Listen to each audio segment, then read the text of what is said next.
Sa Luke 12, verse 15, the Lord speaks, "Then he said to them, watch out, be on your guard against all kinds of greed.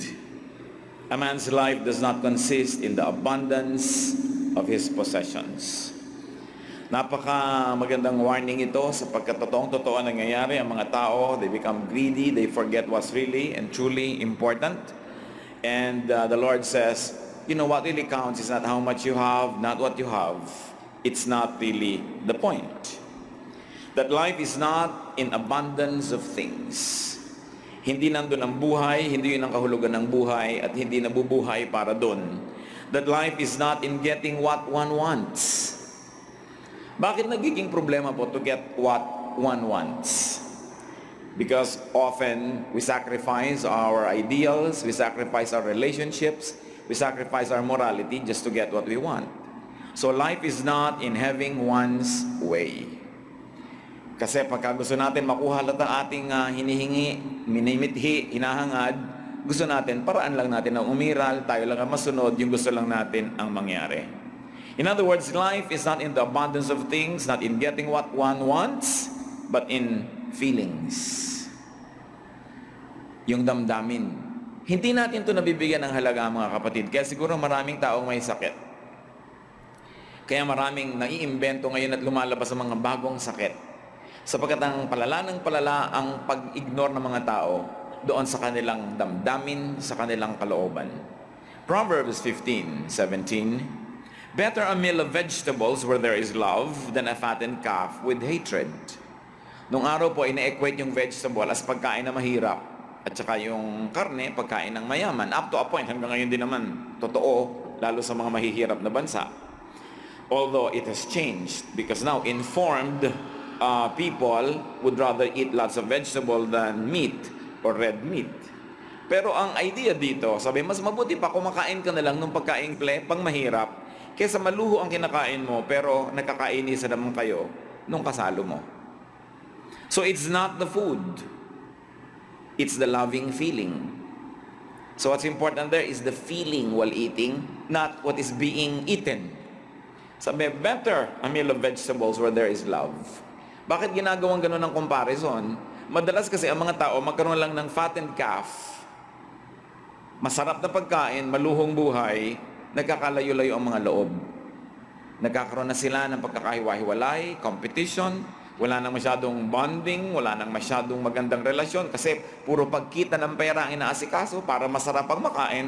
Sabi, mabuti pa, simple na lang kinakain na may pag-iibigan kaysa maluho ang buhay tapos nag-aaway-away naman at hindi masarap yung feeling. So it's not the food, it's the loving feeling that counts. Proverbs 21:9, "Better to live on a corner of the roof than share a house with a quarrelsome wife." In the Middle East, you could live on the roofs. Kasi ang mga roof nila flat. In fact, lagyan mo lang ng konting habong, yun na yung tinatawag na upper room. Kung saan mas may hangin, kung saan mas masarap matulog paggabi o pagkahapon kung ikaw ay may bubong. Pero nasa labas pa rin yun, naka-expose ka sa elements. Anong sabi dito? Mabuti pa, doon ka na lang sa may bubungan tumira kaysa nandun ka sa loob ng bahay na maayos, tas away na makinang-away na asawa mo, o ang kasama mo sa bahay, palaaway. Anong pinag-uusapan dito ng mga kapatid? It's not the place, it's not the physical comfort, it's the peaceful feeling. Maganda nga yung bahay mo, maganda yung kwarto mo, maganda yung lugar nyo, pero sa paghahangad nyo at sa paghahanap ng maganda na yon, nagkaroon ng mga dahilan para kayo mag-away, para magkalayo-layo ang mga loob nyo. Nung kasama mo sa bahay, sabi, mabuti pa, sa simple ka nalang matulog, sa silong, sa ilalim, kesa sa maginhawa, at nandun ka sa loob, pero hindi masarap ang samahan. Kita nyo binibigyan ng priority, yung feeling, yung nararamdaman ng tao. Matthew 5:40-41, the Lord speaks, "And if someone wants to sue you and take your tunic, let him have your cloak as well. If someone forces you to go 1 mile, go with him 2 miles. Kung hinihingi daw yung jacket mo, pati sando mo, bigay mo na. Matahimik na lang yung humihingi. Kesa magdemandahan pa kayo, mag-away-away pa kayo. Hindi mga magkakapatid, nagdedemandahan dahil nag-aagawan sa kaprasong lupa, sa kaprasong mana. Bigay mo na lang, sabi ni Lord, para tahimik kayo kesa ang gulo-gulo. Kung merong nakikiusap sa'yo na samahan mo siya maglakad ng 1 milya, doblehin mo, 2 milya, ibigay mo. So anong binibigay dito ng emphasis ng Panginoon? That it's not the keeping, in this case of one's clothes, or it's not physical rest, in the case of walking 2 miles, rather than just 1. It's not that, but it's the giving feeling. Sabi, kung mamimili ka sa sarap na nangagaw ka o tumanggi ka sa humihingi, na meron kang guilt, at o kaya yung nahirapan ka pero masarap ang loob mo dahil nagbigay ka, sabi, ang piliin mo na lang yung masarap ang loob mo. Nagbigay ka na walang ka ng bagay, pero maluwag sa dibdib mo. Kesa ikaw pa yung nakalamang, mahirap naman sa pakiramdam. The Lord is trying to put emphasis on the great pleasure of letting go, of unloading the pleasure of giving. Matthew 8:36, Jesus speaks here, "What good is it for a man to gain the whole world, yet forfeit his soul?" Siyempre, exaggerated speech ito, which is typical of biblical speech. Sabi, ano naman ang mapapala mo na ang buong mundo maging mapa sa'yo, pero yung kaluluwa mo hindi sa'yo, napunta kay Satanas. So what's the point? So what is the Lord trying to emphasize here? It's not the money. It's not wealth. It's not the having that's important. It's the freedom feeling. Ano yung freedom feeling? Ang pinagpipilian dito, mawala na yung kaluwal mo, makuha mo lang yung gusto mo. Sabi, mabuti pa, huwag na lang. Baliwala na ang buong mundo maging sa'yo, tas ang kaluluwa mo hindi sa'yo. Hindi naman talaga buong mundo nakukuha natin eh. Kumisan, kaprasong pera lang, kumisan isang lumang bagay, isang gamit. Pero ano yung nawala yung kaluluwa mo? Because you are not free from benefactors. Sa kagustuhan mo magtamasa, magkamit, maging sa'yo ang isang bagay, alam mo, nagkakautang ka sa iyong kapwa o nagkakautang na loob ka. Ang sinasabi ni Lord dito, mabuti pa, maluwag yung loob mo na hindi ka nagkakautang, wala ka utang na loob, kesa nagkaroon ka nga, pero nakalubog ka naman sa utang na loob. It's important to have freedom from baggage, from debt, or gratitude. Pero yung iba, hindi bali na mawalan ako ng boses pagkakasama kita, ikaw na amo, basta may makuha lang ako sa'yo. Di bali na habang buhay na beholden ako, may utang na loob ako, basta makuha ko lang yung gusto ko. Ang pinapakita dito ni Lord, anong mapapala mo na buong mundo man mapa sa'yo kung yung kaluluwa mo, kalooban mo, puso mo, pagkatao mo, hindi sa'yo at pag-aari ng iba. Yung mga hilig-hilig nila ang makisama sa mga mayayaman, mga sikat. Kadalasan, chichimayin ka lang yan eh. Anong mapapala mo, sumama-sama dyan. Di ba? Yung makikibarkada ka sa mga sikat, sa mayayaman, aalilain ka lang. Bihira naman yung napakaganda ng kalooban na itinrato ka equal, siya nga yung mayaman. Yung ano mong papalaan nyo na humabol-habol sa mga sikat o mga mayaman, di kayo ngayon yung hahabol-habol. Samantalang kung hindi ka naghahabol, hindi ka naghahangad ng ganyang mga bagay, malaya ka. Kahit ka mahirap sa buhay, basta hindi ka naghahangad na makinabang, makahingi, makadilihensya doon sa mayaman, hindi ka niya pwedeng apihin. Hindi ka niya pwedeng kawawain kasi hindi ka naman interesado eh. Pero pag interesado ka, ayun, lahat na lulunukin mo, pagtitsagaan mo, kasi interesado ka. Kaya sabi, anong mapapala mo na yung buong mundo mapa sa'yo, pero yung pagkatao mo hindi sa'yo, hawak ng iba. Mas mabuti pa na hawak mo yung sarili mong kalooban. James 4:3, "When you ask, you do not receive, because you ask with wrong motives, that you may spend what you get on your pleasures." So anong sinasabi sa James? It's not the pleasure. Hindi yan ang mahalaga. But it's the right and the righteous feeling. Pipili ka, nasarapan ng iyong layaw, nasarapan ng iyong katawan, nag-enjoy ka, pleasure. Pero mabigat sa kalooban. Ang pakiramdam mo, ang dumi mo, o narumihan ka, na-compromise ka, pero nag-enjoy ka. Sabi, huwag yan ang piliin mo. Do not sacrifice because of your pleasure. It's a very high price to pay for pleasure when you do not feel good about yourself. Sabi, nasarapan ka sa kinain mo, pero nagmukha ka namang matakaw dyan. Nakahingi ka, nakaagaw ka, pero nagmukha kang cheap. Sabi, anong mapapala mo dyan? Wrong ang iyong motive. Gusto mo lang ang pleasure, pero may nasa-sacrifice. What is important is the right feeling. Do you feel right? The righteous feeling. Sige, aagaw ka sa iba, nakuha mo. But do you feel right? Do you feel nice? Do you feel good inside of you? Pinapahalagahan natin kuminsan mga bagay. Kailangan maging akin ang singsing.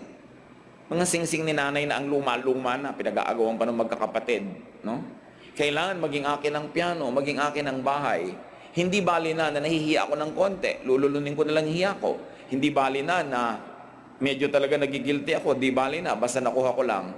Anong mahalaga mga kapatid? Yung nasa labas, malayo sa inyo, o yung nasa loob nyo? Aanin mo yung singsing, aanin mo yung damit, aanin mo yung kotse, aanin mo yung pera, wala naman sa katawan mo yan eh. Pero nasa loob mo, yung damdaming hirap na hirap. Ba't mo ipagpapalit? Alin ang talagang mahalaga?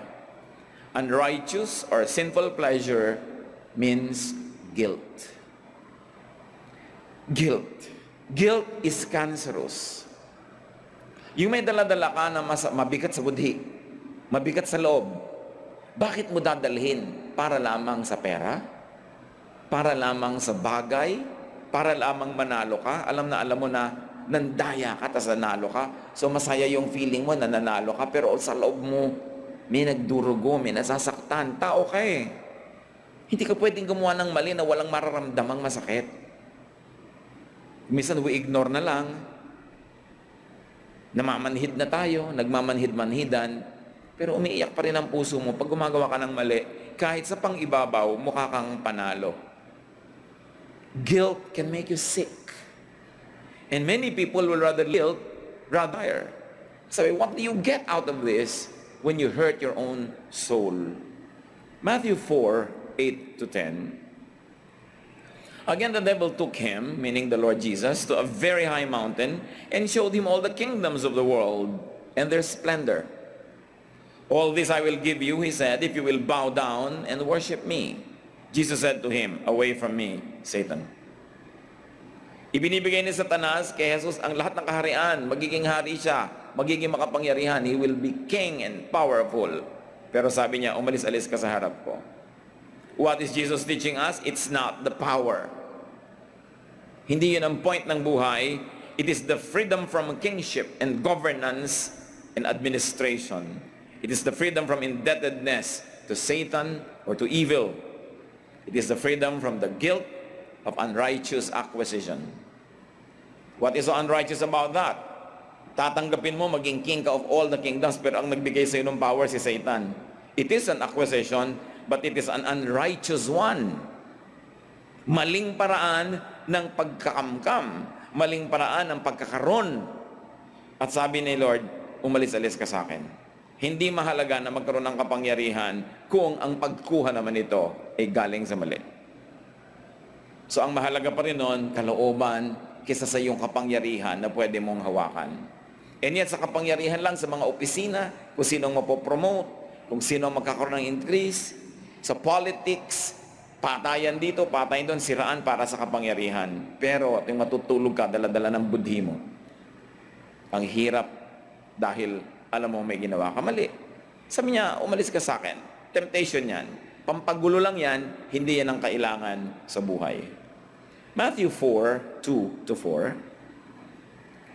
After fasting 40 days and 40 nights, he was hungry, meaning the Lord. The tempter came to him and said, if you are the Son of God, tell these stones to become bread. Jesus answered, it is written, man does not live on bread alone. Legitimate naman yung need. 40 days na nagpa-fast si Jesus. Sabi ni Satan, ba't di mo dalang utusan yung mga bato na maging tinapay? Susunod naman yan sa'yo. Sa niya hindi lang tinapay ang mahalaga. So it is not the food. It is not the satisfaction. But it's the righteous feeling of not having to follow Satan. Oo nga, nakuha mo yung gusto mo, pero sumunod ka sa payo ni Satanas. Sabi niya, never mind. I can wait. This is not the way. It's the spiritual feeling of not having to follow Satan. The spiritual victory of transcending needs and wants and desires. Merong maraming intangible sa buhay. Napakalaki rin na accomplishment, mga kapatid. Yung hindi mo lang nakuha yung gusto mo dahil ang mas mataas accomplishment, hindi mo naman ginusto eh.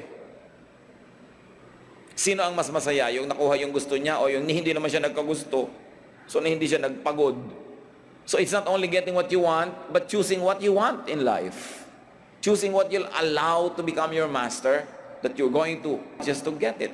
Who is a free person? The person who wins or the person who did not even bother compete? Sino ang mas may tahimik na buhay? Sino ang mas payapa? It is the feeling of mastering our own appetites that matters. In other words, talaga naman yan ang title ng pag-aaral natin, it's the feeling. Yung nararamdaman. Yung nararamdaman mo, mahalaga yun. Kasi bawat sakit na nararamdaman mo, nagsusugat sa puso mo. Bawat sugat, nag-iiwan ng latay. Nag-iiwan ng marka. Nag-iiwan ng scar. Kumisan, ang isang buong pagkatao, sirang-sira na sa dami ng sugat na siya rin ang may gawa. Kasi mas minabuti niya na saktan ang kalooban niya sa paghahanap lang niya na gusto niyang makamit at makuha sa buhay. That in our desire to get things, we hurt our own spirit. We hurt our own soul. We destroy our own feelings. We dig our own graves. And we cry inside. And we cry without tears.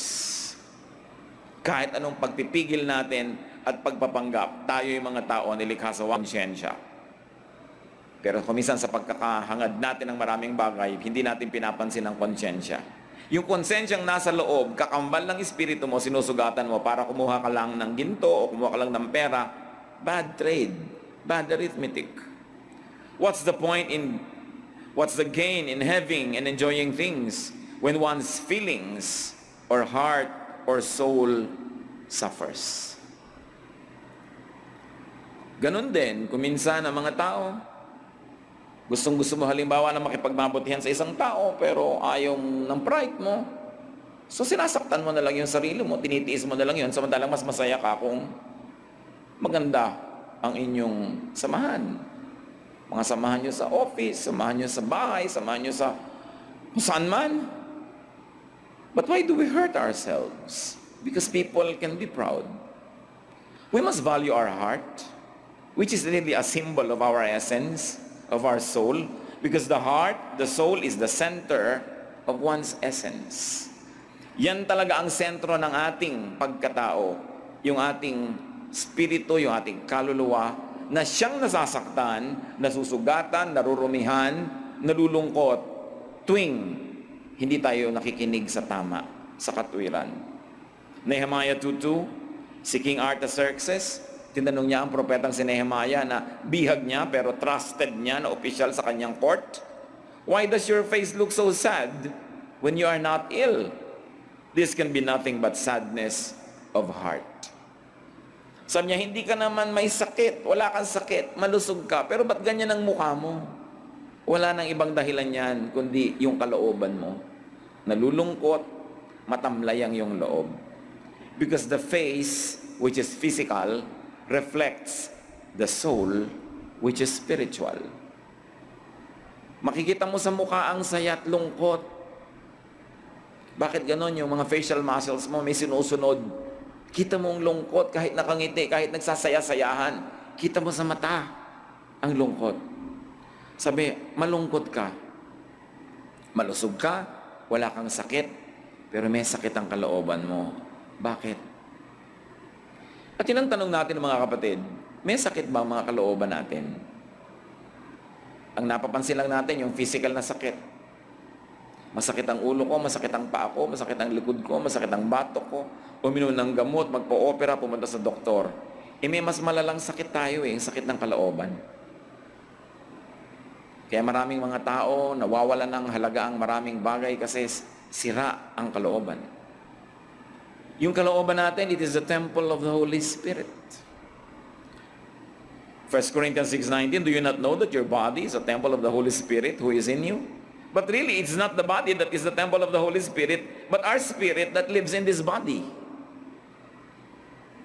Nagkaroon lamang dito ng metaphor, the container for the contained. the body as temple, well, it is really the spirit in that body that is the temple of the Holy Spirit.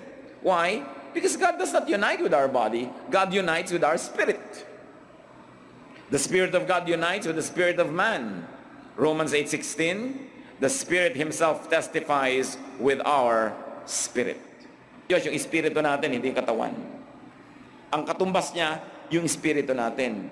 Yung equivalent number niya, kumbaga sa negotiation, yung espiritu natin. Spirit to spirit.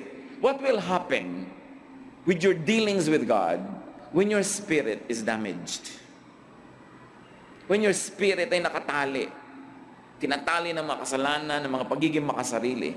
Pagka ang espiritu mo ay nabulag na dahil sa kanya mga maraming sunod-sunod na pagbubulag-bulagan, nagiging totoong kabulagan, paano ka ngayon makikipagmabutihan sa Diyos? Paano ka makikipag-usap sa Diyos? Di ba ang sinasabi, ang espiritong banal, tinuturuan tayong manalangin, hindi daw tayo marunong manalangin, pero ibinubulong ng espiritu ng Diyos sa ating espiritu kung ano ang kalooban ng Ama para yun ang mahingi natin. That's why true prayer is spirit-led. Ang Diyos din ang nagsasabi, itong hingin mo dahil itong gusto ko ibigay sa iyo. Pero ang espiritu ng Diyos ang magsasabi doon sa espiritu ng tao. Ano mangyayari kung ang espiritu ng tao ay bingi sa espiritu ng Diyos? Walang nadidinig, kundi yung gustong dinggin. Ano mangyayari kung ang espiritu ng tao ay bulag at nagbubulag-bulagan sa mga bagay na maka-Diyos dahil may tinititigan at yun lang ang gustong tingnan at makamit? Hindi mo maiintindihan ang Espiritu ng Diyos. Hindi kayo magkakaintindihan and your prayer will never be effective. Kaya sabi, the prayer of a righteous man has great power in its effects. Not because the person is righteous, but because the righteousness of that person opens his spiritual eyes and ears to the voice and the leading of the Spirit of God. And you're able to obey what God wants, and you're able to ask for what God wants to give you in the first place. The Spirit testifies with our spirit. Kaya dapat natin inaalagaan ang spirito natin. Gaano karaming oras, mga kapatid, ang nauubos sa pag-aalaga natin ng katawan? Sa loob ng isang buwan, ilang oras ang nauubos nyo sa parlor o sa barber shop para lang sa buhok? Sa kuko. Iba pa yung manicure, iba pa yung pedicure. Sa balat, sa ngipin, ilang oras ang nauubos sa dentista, sa dermatologist, sa spa. Ilang oras ang nauubos sa pagpaplansya ng buhok para tumuwid o kulutin yung tuwid. Gaano karami nauubos sa pag-aalaga ng katawan na ito, pero inaalagaan ba natin yung spirito? Usong-uso na ngayon, toxic yan, hindi ka dapat kumain yan, marami yung toxin, kailangan tayo mag-detox. Gusto na natin, organic ang kinakain, ayaw na natin ng mga carcinogens, etc. Kasi ayaw nating papasukin yung lason sa ating katawan. Gaano karaming lason ang pumapasok sa ating spirito na hindi natin nababantayan. Nag-iisip tayo na masama, gumagawa tayo ng masama, pinapalitan natin yung tama ng mali. Makuha lang natin ito, magtagumpay lang tayo, manalo lang tayo. We sacrifice our spirit. So nalalasa na ating spirito. Kanino kumukonekta ang Diyos? Sa katawan ba? Sa spirito. That's why many people are very spiritually sick. Pati tao, alam nyo kung ang tunay na pag-iisa ng mga tao? Hindi physical. It's the shallowest form of unity, yung physical union. Because the spirit of a person unites with the spirit of another person. At yun ang tunay na unity, tunay na partnership, tunay na friendship, for instance. 1 Samuel 18:1, Jonathan became one in spirit with David, and he loved him as himself. Paano mo lang mamahalin ng isang tao tulad ng pagmamahal mo sa sarili mo kung ang mga espiritu ninyo ay naging isa? It is the Spirit. We like to be one with the Spirit of God. We have to keep our spirit in shape. Kahit yung temple nun sa Israel, hindi nila nilalagyan ng maruraming bagay dahil hindi bababa yung kalwalhatian ng Diyos. Ayaw niya makiisa sa ganung mga bagay. Pero paano makikisa ang Espiritu ng Diyos sa ating mga espiritu na tayo na mismo ang pumapayag na ito ay marumihan, ito ay masugatan, at kumisan, pampalit lang nun, walang kakwenta-kwenta mga bagay. Promotion, pera, kotse, damit. Nothing, no material thing or pleasure or pride could equal or could be more important than the well-being of the soul. Walang mas mahalaga sa kabutihan ng ating espiritu, ng ating kaluluwa. Walang bagay, walang sarap, Walang mga mithiin, walang mga pagyayabang. Makuha man niya ang kanyang hinahangad, ang pwedeng humambing at lalo namang pumantay o lumampas sa halaga ng ating puso. Inaalagaan yan. Song of Songs 8:7. Many waters cannot quench love, nor can the floods drown it. If a man would give for love all the wealth of his house, it would be utterly despised. Sabi, ang pag-ibig, hindi mo pwede yung pigilan o puksain na parang apoy na bubusan mo ng tubig. At ibigay mo man lahat ng kayamanan mo sa isang tao hindi umiibig sa iyo, walang mangyayari. Sabi kasi yung kapangyarihan ng pag-ibig ng puso, mahalaga yon. So it's love, it's feelings above all. Aanin mo yung ang kasama mo, itindera ka sa palasyo, ang ganda-ganda ng bahay, ng mga damit mo, pero hindi mo siya mahal. Ngayon, kung kasama mo, mahal mo, kahit itira ka sa bahay ng posporo, masaya ka na. It's the feeling. We should go back to our feelings. Nilikha tayo ng Diyos na may feelings. Ecclesiastes 7:3, sorrow is better than laughter, because a sad face is good for the heart. Anong pinag-uusapan dito? Yung sadness here is equated with being in the right place. At saka yung laughter is being in the wrong place. Although, minsan nasa right place ka, may laughter ka. Maganda yon. Pero itong ginagamit na example dito, laughter in the wrong place and sorrow in the right place. Sabi, mas mabuti pa nandun ka sa right place na may sorrow. Halimbawa, may mahal ka sa buhay. Nasa ospital siya. Meron namang party sa kabila, pupunta ka doon, masaya. Pero dahil mahal mo siya o mahal ka niya, mas mabuti pa, doon ka lang sa ospital, samahan mo siya. Sorrowful, pero it is better for your heart. Because at the end of the day, you will feel good. Naranasan niyo ba yan mga kapatid? Tinatamad kayong dumalaw sa may sakit, tumatamad kayong pumunta sa lamay.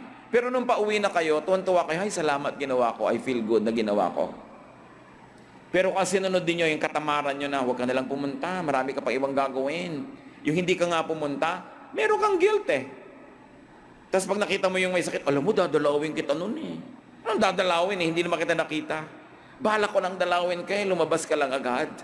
Ba't ka nagpapaliwanag? Kasi alam mo na mali yung ginawa mo na hindi ka dumalaw eh. Itong pinag-uusapan natin mga kapatid, yung puso mo sinasabi ko ano yung tama. Yung katawan mo na gusto ng sarap o katamaran o kung ano-ano, iba yung sinasabi. Sabi, makinig ka sa puso mo. Huwag doon sa kagustuhan mo lang na sumaya o magkaroon o yumaman. Pakinggan mo yung sinasabi ng puso mo na nanggagaling sa Diyos, yun ang gawin mo. Kahit pa yun mahirap, kahit pa yun malungkot, kung alam mo yan ang tama. That you must stand with the people that you care for, na sila ay nahihirapan, nandun ka rin, kaysa tatakasan mo sila. Tapos, masarap ang higaan mo, masarap ang pagkain mo, pero hindi ka rin makatulog kasi iniisip mo, bakit ako nandito, yung mga mahal ko sa buhay naghihirap. May ganon, sorrow is better than laughter. Because a sad face is good for the heart. Kahit ka nalungkot, tama yung ginawa mo, good for your heart. Ecclesiastes 7:4, the heart of the wise is in the house of mourning, but the heart of fools is in the house of pleasure. Kanino mahalaga ang presence mo? Sa party o doon sa taong dapat mong samahan, halimbawa sa kanyang pagpapagamot, sa kanyang pagpapa-ospital, sa kanyang hirap? Kanino ka mas functional talaga doon? Pinipili yun eh. Ngayon, ang tao, lalo mahal mo sa buhay, hindi naman laging magkakasakit yan eh. Hindi naman yan laging kailangan dalawin. Ngayon, dumating yung pagkakataon na yun, huwag mong palampasin. You will not always have a chance. Maraming tao hindi nila nakikita na ang pinakamagandang paraan at oras na pumasok ka sa buhay ng kapwa mo, yung oras na siya may sakit o nagigipit o nahihirapan o nalilito. Kasi doon kanya kailangan. Kasi mo, yung mga tao, wala na naman pera, problema. Pero sabi mo, may konti akong pera. Siguradong welcome ako pag nagpunta ako dito. Bukas ang pinto sa'yo. Yung mga tao ang lulusog, hindi mo abot-abutan sa bahay. Pero pag nakaratay, anong oras man pumunta ka, nandun. So it's a great opportunity to do good. Hindi yan pinapalampas. Kasi hindi yan laging nandyan yung pagkakataon. Importante na nakikita natin kung ano yung mabuti para sa puso. Hindi lang yung para sa ating immediate pleasure. So why do people hurt their own feelings? Yan ang tanong. Nagigilty ka, ba't ginagawa mo pa rin? Nahihirapan ang loob mo, ba't mo tinutuloy? May nagsasabi sa'yo na may mas mabuting dapat gawin, ba't di mo sundin? Sinasaktan mo yung kalooban pag tinatanggihan mo yung boses na nagsasabi sa'yo na ito ang dapat gawin. Yung pag kami lalapit sa'yo, sabi, ako ang iyong konsyensya. Dapat makinig ka. Kinakausap ka ng Diyos.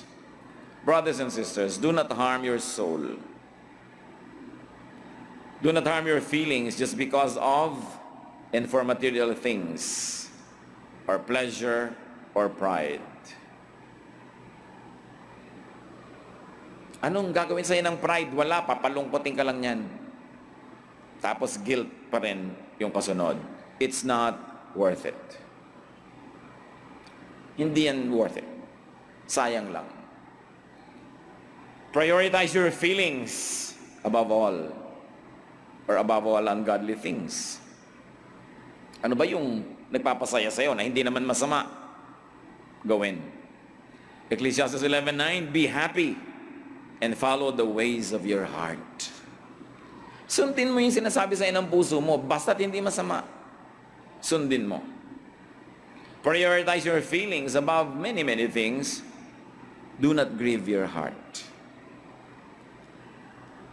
Many people will say, I will never commit suicide, but they grieve their own hearts. Suicide yun. Yung gusto mong lapitan, ayaw mong lapitan. Yung gusto mong alokin, hindi mo inaalok. Yung gusto mong imbitahin, hindi mo iniimbita. Nilalason mo ang sarili mong puso. Sinasaktan mo ang sarili mong kalooban. Do not grieve your hearts with ungodliness or with unkindness. Ephesians 4:30, do not grieve the Holy Spirit of God. And you know that when you grieve your own spirit, you grieve the Spirit of God. Naturally. Dahil yan ang magkakambal, yan ang magkasama, yan ang magkaibigan. Spirit mo, tsaka Spirit of God. Prioritize your peace of mind. Hindi mo itinatanong, magkano ang kikitain natin? Hindi yun agad. Ano ang mapapala ko? Hindi yun agad. Ang itatanong mo, matatahimik ba ang kalooban ko dyan? Mapapayapa ba ako pag natulog? Makakapanalamin ba ako at hindi ko takpan yung mukha ko? Tatahimik ba ang pamilya ko pag yan ang ginawa? Okay, magkakapera tayong lahat, pero tatahimik ba tayo? Mapapayapa ba tayo? Proverbs 17:1, better a dry crust with peace and quiet than a house full of feasting with strife. Mabuti pa daw, mga tutong-tutong na lang kinakain, pero tahimik, payapa ang buhay. Pero piyesta araw-araw, tapos kayo-kayo na itong nakakalaban-laban, baliwala yan. Prioritize your happiness for and because of the good. Masasaya ba ako dyan? Mahalaga yon. Itinatanong mo, ikakasaya ko ba ito? Yung saya na nasa side ng mabuti, ha? Pag sumali ba talaga ako sa binibining kangkungan 2009, sasaya ba talaga ako? Diba? Ang premyo mo, 1 year supply of kangkong. Sasaya ba talaga ako? Ano ba talaga to? Kung pinagagagawa ko sa buhay, dapat may tatanong, sasaya ba ako? Ecclesiastes 3:12, I know that there is nothing better for men than to be happy and do good while they live. Si Solomon na nagsasabi, walang pinakamabuting gawin ng tao kundi maging masaya at gumawa ng mabuti. Yung masaya sa tama, hindi sa mali. Kasi pinag-usapan na natin, yung saya sa mali, pang ibabaw lang, may guilt ka pa rin sa ilalim eh. So ang itinatanong mo, hindi meron ba tayo dyan? Ang itatanong mo, sasaya ba tayo? Mga pamilya na, huy, lumipat na tayo sa ganong subdivision. Itatanong nyo agad, sasaya ba tayo? O magyayabang lang ba tayo? Sasaya ba tayo dyan? True happiness means doing and being good. Prioritize your serenity. Kailangan matiwasay. Pinakamahalaga yata sa buhay, matiwasay. Kumakain ka, nakakakain ka, mahihiga ka, makakatulog ka. Matiwasay. Ecclesiastes 11:10, banish anxiety from your heart and cast off the troubles of your body. Yung iba, sa paghahanap nila ng asenso, hinampas lang nila ang sarili nila para sila nagpenitensya. Kumuha lang sila ng batong ipinukpok sa ulo nila. Dumami ang pera, pero dumami rin ang alalahanin. Alam nyo, mahirap ang dumadami ang pera, ha? Lalo sa Pilipinas. Dumadaming kamag-anak.